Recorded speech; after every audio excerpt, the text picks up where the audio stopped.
Assalamualaikum warahmatullahi wabarakatuh. Bismillahirrahmanirrahim. Alhamdulillahirabbil alamin. Wassalatu wassalamu ala asyrafil anbiya'i wal mursalin sayyidina wa habibina Muhammadin wa ala alihi wa sahbihi ajma'in. Amma ba'du, ahlan wa sahlan bihudrikum. Selamat datang di channel saya. Perkenalkan, nama saya Ahmad Mujtahid Ridho. Di sini saya akan membahas tentang materi pewahyuan Al-Qur'an. Mengapa kita membahas materi tersebut? Yaitu salah satu tujuannya untuk lebih mengenal apa yang dinamakan Al-Quran dan bagaimana asal-usulnya. Langsung saja, yang pertama yaitu pewahyuan Al-Quran. Al-Quran merupakan kalam Allah yang kemudian diturunkan kepada Nabi Muhammad melalui perantara malaikat Jibril. Proses pewahyuan Al-Quran diturunkan untuk Nabi Muhammad menempuh perantaraan malaikat Jibril selama 22 tahun, 2 bulan, 22 hari. Dalam proses pewahyuannya terdapat beberapa kegiatan untuk menyampaikan yang dibawa malaikat Jibril untuk Nabi Muhammad. Di antaranya, malaikat Jibril memasukkan wahyu ke dalam hati Nabi. Dalam hal ini Nabi tidak melihat sesuatu apapun, hanya merasa bahwa wahyu itu sudah berada di dalam kalbunya. Tentang hal ini, Nabi mengatakan, Ruhul Kudus mewahyukan ke dalam kalbuku.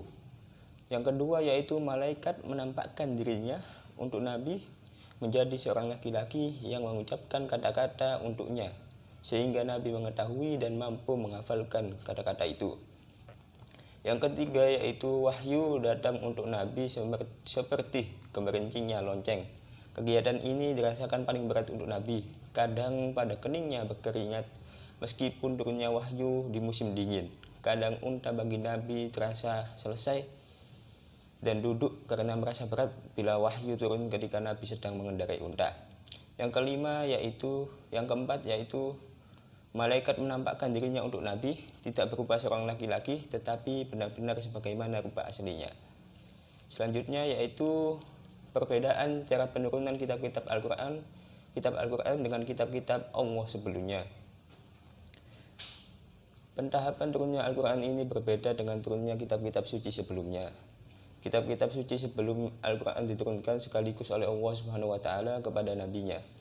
Perbedaan cara pewahyuan Al-Quran secara bertahap ini bukan karena keterbatasan Allah Subhanahu wa Ta'ala tidak bisa menurunkannya secara global atau sekaligus. Namun pewahyuan secara bertahap ini karena beberapa alasan tertentu. Yang kedua yaitu metode ini merupakan kewajiban dakwah yang harus disampaikan oleh Nabi Muhammad SAW hingga bisa diterima dengan baik oleh umatnya. Hikmah turunnya Al-Quran secara bertahap. Peristiwa-peristiwa yang terjadi ketika ayat Al-Quran turun bisa dipahami dengan mudah, sehingga dalam penetapan hukum Allah dalam Al-Quran tersebut juga bisa dipahami dengan mudah. Sedangkan dari sisi psikologis, penetapan dan penerapan sebuah hukum akan lebih mudah diterima oleh masyarakat. Seperti ketika Allah Subhanahu wa Ta'ala melarang mengkonsumsi khamr.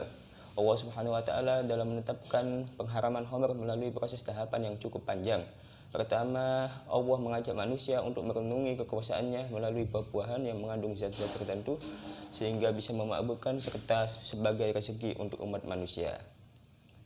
Sekian video pembahasan kali ini, semoga bermanfaat dan dapat diterapkan dalam kehidupan kita, amin ya rabbal alamin, dan semoga menambah pengetahuan kita tentang Al-Quran. Sekian, terima kasih. Wallahul muwaffiq ila aqwamit thoriq. Wassalamualaikum warahmatullahi wabarakatuh.